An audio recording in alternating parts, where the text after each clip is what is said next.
En el farandulesco y chabacán mundo de la política nacional, en la búsqueda de la aprobación de los contenidos disruptivos, de aumentar los likes y las visualizaciones, todos los días asistimos a un espectáculo degradante, donde lo superficial, lo fenoménico, se impone sobre la esencia. El candidato Ojeda, mostrando sus músculos en un gimnasio, hablando de los signos del zodíaco y de su predisposición a adoptar mascotas. Al día siguiente, el inefable Guido Manini Ríos, planteando que va a tirarse en un paracaídas. Parece que ese era su métier en sus años de botón. Luego, el desafío a Ojeda a tirarse juntos en paracaídas. En la misma tarde, el presidente Luis Lacalle Pou coloca una cocarda, un toro en la rural del Prado. En la misma rural del Prado, el candidato Orsi le dice al corazón de la oligarquía vernácula que no va a haber ninguna modificación sustantiva en la política económica, es decir, le garantiza la tranquilidad, el buen rumbo de su sustentosa rentabilidad empresarial. A la noche, la ministra de Economía, Azucena Arbeleche, muestra gráficas ascendentes y se vanagloria del éxito de su gestión económica. Una noticia después, el ministro de Trabajo, este hombre que ya no encuentra puerta de la cual ser bisagra, dice que ha generado durante su gestión 80.000 nuevos puestos de trabajo. Olvida decir que esos 80.000 puestos de trabajo son trabajo chatarra, basura, que cuesta llamarle trabajo, que hacen a la precariedad, a la desregulación del contrato laboral, a condiciones de trabajo propias del siglo XIX a cambio de misérrimos salarios. Esta es la realidad cotidiana en tiempos de campaña electoral. Las gráficas de la ministra Arbeleche, esas que siempre ascienden, no se corresponden con la gráfica de los estantes de la heladera de una familia trabajadora. La gráfica de los estantes de la heladera donde mes a mes, semana a semana, producto de la inflación de los productos de primera necesidad, un trabajador ve cómo su salario se pulveriza en el almacén, en la feria, en el supermercado, cómo cada vez compra menos mercancía con la misma porción de su salario y por tanto es cada vez más pobre. El Instituto Nacional de Estadísticas dice que en Montevideo usted no es pobre si tiene una remuneración de 20.200 pesos. El salario mínimo nacional se fija en 22.268 pesos. Es impensable que alguien pueda cubrir necesidades básicas con ese dinero. La pobreza es acaso una de las expresiones más palmarias del modo de producción capitalista. Que alguien coma y otra deje de comer no es el producto, lo dijimos muchas veces, de la decisión divina, ni mucho menos tiene origen antropológico, sino que tiene que ver con el modo en que se organiza la producción y sobre todo la distribución de lo socialmente producido. El tema de la seguridad social, que mucho tiene que ver con el modo en que la sociedad da la disputa por la renta, se ha instalado en la campaña con mucha fuerza. Las cámaras empresariales, la asociación de bancos, la totalidad de los candidatos con chance de ganar vienen desarrollando una febril campaña contra el plebiscito que impulsan los trabajadores, el movimiento obrero y otras organizaciones del campo popular. De eso vamos a hablar en el segundo bloque de este programa. Pero en la realidad nacional, esto que definimos como farandulesco y chabacán, nos obliga a beber en las fuentes originales del pensamiento socialista, a volver a los clásicos, a volver a colocar el punto de vista en la transformación social y en el mundo de los trabajadores. Decía Marx en el Manifiesto Comunista, en 1848. El capitalismo todo lo hunde en las aguas heladas del cálculo egoísta. Y unos años más tarde, allá por 1867, en un formidable capítulo del Capital dedicado a la acumulación originaria, dice: el capitalismo llegó al mundo chorreando sangre y lodo por todos los poros, de los pies a la cabeza. En torno a estas cosas es preciso reflexionar. Hasta aquí el editorial de hoy, de La Otra Mirada.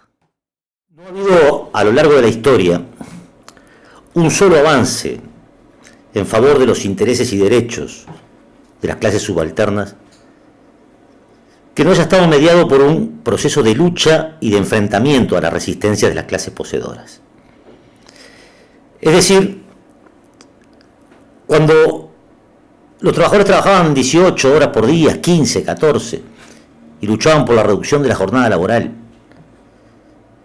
las clases dominantes ofrecían una contundente oposición y anunciaban la catástrofe económica de las naciones desarrolladas si se reducía la jornada laboral. Colgaron a los mártires de Chicago una horca por pedir las 8 horas de trabajo. Años atrás, cuando la rebelión de los esclavos, del mismo modo las clases dominantes anunciaban la catástrofe planetaria si se terminaba con ese modo de acumulación del capital. Hoy, en pleno siglo XXI, del mismo modo que en el pasado, las clases dominantes reaccionan frenéticamente contra la iniciativa del plebiscito que pretende darle rango constitucional a 3 iniciativas, yo diría, de justicia elemental, y que conviene repetir. Que con 30 años de aporte, es decir, con 30 años certificados de actividad laboral y 60 años de edad, alguien tenga derecho a jubilarse. No lo obliga a la ley a jubilarse a los 60, le da el derecho a jubilarse a los 60 años. Este es un primer elemento de la iniciativa que será sometida a la voluntad popular el próximo 27 de octubre. Nos parece de justicia elemental, sería huelga explicar por qué alguien después de 30 años de trabajo tendría derecho a un retiro jubilatorio. La actual ley, la que votó este gobierno, propone extender la edad a 65 años, es decir, a hacernos trabajar de modo compulsivo 5 años más, lo que establece un problema de fondo, sobre todo en lo que tiene que ver con el desempleo juvenil, retrasa el ingreso de nuevas generaciones al mercado laboral, genera dificultades extraordinarias en algunas áreas de la producción, en lo que tiene que ver con las enfermedades profesionales, con las enfermedades que devienen del ejercicio de la actividad de los trabajadores. Es decir, 30 años de aporte, 60 años de edad para aspirar a jubilarse. No hay ninguna razón de fondo, excepto la voracidad del capital. Sustentan esta idea de trabajar más en argumentos tales como la humanidad es más longeva, aumentó la expectativa de vida. Habría que preguntarse de quién, evidentemente, los pobres no viven igual que los ricos, ni vive igual quien desarrolla una actividad nociva para su salud durante 30 años que quien no lo hace. Pero eso también debe ser enfrentado desde otro punto de vista aún más conceptual y hace esta idea de que si la humanidad, producto del desarrollo de la revolución científica, técnica, informacional, etc., hoy produce más en menos tiempo, lo razonable y lo lógico sería trabajar menos y no trabajar más. En todo caso, levantar la consigna de trabajar menos para trabajar todos. Un segundo elemento que será sometido a la voluntad popular el próximo 27 de octubre y que nosotros abrazamos la convicción y la certeza de que nuestro pueblo en las urnas dará un espaldarazo a esta justa iniciativa, tiene que ver con la eliminación de las AFAP, estas administradoras de los fondos previsionales que tienen en Uruguay 30 años expropiando compulsivamente la plata a los trabajadores. Cobrando una comisión del 20%, 20 de cada 100 pesos que vos le vas a dar a las AFAP, te lo cobran de administración, invirtiendo plata en la especulación financiera, en la forestación, en la grande superficie, haciéndose transferir del BPS a la cuenta de los bancos millones de dólares, cientos de millones de dólares que salen directamente del bolsillo de los trabajadores. 70.000 son los rentistas de la SAFAP, algunos más, número redondo. El 90% de los cuales perciben por renta vitalicia, es decir, por la jubilación que paga la SAFAP, por decirlo en lenguaje comprensible. El 90% de estos 70.000 perciben jubilaciones promedios de 5.000 pesos. En Uruguay hay 300.000 jubilados y pensionistas cuyas prestaciones, lo que cobran mes a mes, es inferior a un salario mínimo nacional. Recordemos, salario mínimo nacional 22.268 pesos. 300.000 individuos jubilados, trabajadores de toda su vida, que aportaron a la construcción del país que tenemos hoy, llegan al final de su ciclo vital cobrando menos de 22.600 pesos por mes. Hay más de 100.000 que cobran 15.000 pesos por mes.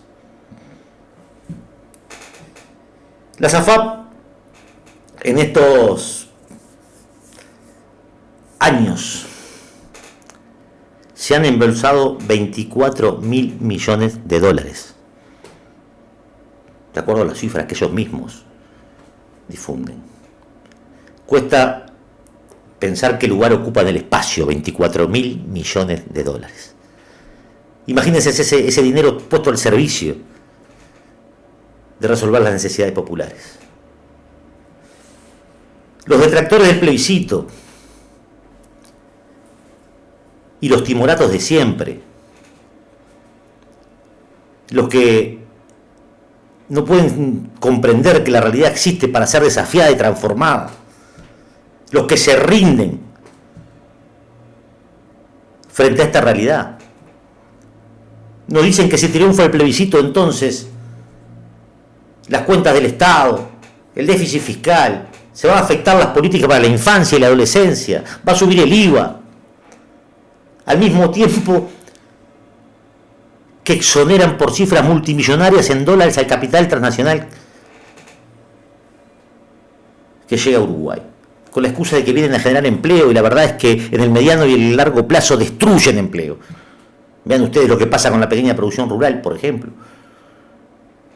O qué pasa cuando grandes inversiones como las obras de UPM finalizan su planta. ¿Qué queda ahí? En procesos altamente automatizados donde trabajan algunas decenas de personas simplemente. Entre finales de la década del 80 y la primera década del siglo XXI, en el marco de la ofensiva planetaria del capital contra el trabajo, se instalan dos reformas en el mundo: las reformas laborales y la reforma a la seguridad social. 30 países de los 200 que existen en el mundo transitaron el camino de la privatización total o parcial de la seguridad social. 18 tuvieron que ir para atrás. Lo revirtieron producto del fracaso estrepitoso de estas iniciativas. En Uruguay, hacerle creer a los trabajadores que la SAFAP es un mecanismo de ahorro individual. Ni Walt Disney puede creer un disparate de tal naturaleza. Esto no tiene nada que ver con el ahorro individual, esto es un ahorro compulsivo, una expropiación de los trabajadores al servicio del capital. Sobran elementos, los propios números lo indican con una claridad incontrastable de que es necesario terminar definitivamente con la SAFAP y volver a un sistema de seguridad social que conciba la misma como un derecho humano fundamental, inalienable, y que genere un sistema de seguridad social de reparto universal, intergeneracional y solidario. El tercer elemento que integra este plebiscito, el más elemental de todos: que ninguna prestación jubilatoria o pensión sea inferior a un salario mínimo nacional. Hoy las jubilaciones mínimas se encuentran en el entorno de los 17.000 pesos. el salario mínimo en 22.200, como decíamos. ¿Alguien puede creer que se trata de una insensatez que compromete el destino económico del país, que ningún jubilado gane menos que un salario mínimo nacional? Dicen que esto tiene un costo de $460.000. Bueno, esto es un vuelto en las cuentas del Estado y sobran lugares donde sacarlo. Pero además es mentira, porque cuando ese dinero, esos 4.000 pesos más que recibirá un jubilado, que hoy gana 17.000 pesos y que si triunfa este plebiscito pasará a ganar 22, esos 4.000 pesos no van a ir a parar a las Bahamas, sino al almacén del barrio, a la carnicería, a la feria, a la merienda de los nietos. Es decir, vuelve inmediatamente, paga impuestos, reactiva el mercado interno. No pueden mentir más a la gente. No lo pueden hacer ni los economistas que a nombre de la regla fiscal dicen estas cosas, ni lo pueden hacer los que evitan hablar de esto porque no pueden sustentar 5 minutos de debate en torno a si es justo o no, por lo menos justo, que ninguna prestación sea inferior al salario mínimo nacional. Y para nosotros esto además tiene un elemento, una significación mayor, porque impone la necesidad de que cuando el movimiento obrero luche por mejorar el salario mínimo, tracciona en esa lucha a los jubilados y pensionistas. Dicho sea de paso, hace mucho tiempo que el movimiento obrero en Uruguay no se plantea una lucha de fondo por un salario mínimo nacional que esté al menos al nivel de la canasta familiar. A veces por comodidad del lenguaje o por influencias de otras corrientes, se dice que esto generaría jubilaciones dignas, y la verdad es que en estricto rigor nadie puede decir que es digno trabajar 30, 35 años y cobrar 22.000 pesos por mes en caso de que gane el plebiscito. No es digno. Es en todo caso una reivindicación justa para un salario de miseria. El plebiscito tiene que triunfar, y va a triunfar sin padrino. Va a triunfar con ese sabor de victoria que tienen las construcciones populares. Va a triunfar porque el sueño se hace a mano y sin permiso, dice una hermosísima canción de Silvio Rodríguez. Va a triunfar porque no se le puede mentir todo el tiempo a toda la gente. Va a triunfar porque hay reservas de dignidad en el pueblo uruguayo. Y va a triunfar porque los trabajadores, más tarde o más temprano, se desembarazan de los discursos demagógicos, oportunistas y timoratos, y se ponen del lado justo en la lucha por la defensa de sus derechos.